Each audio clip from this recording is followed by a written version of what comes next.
If I am Obi, because na cause na ha. I chere kam just tinye okwu ya ihe agụgbuo m. Ohi bi na akpọ m efu n'anya ka iti obere iti ha n'anya ifepụ. Kuma na kwere gị mpalas m. Aga m enye gị atụle. La fille. Well, man wants you, I wants to have you. Oge bido koba kuko baby imakatama. Imakatama,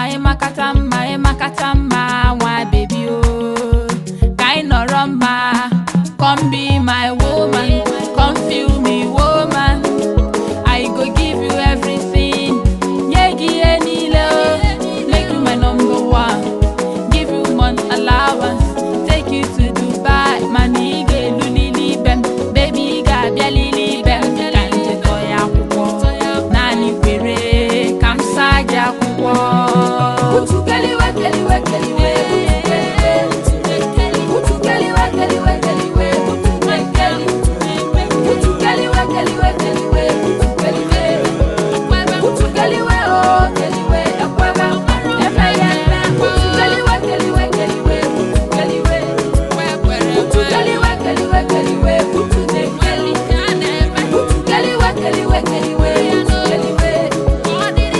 Anyway.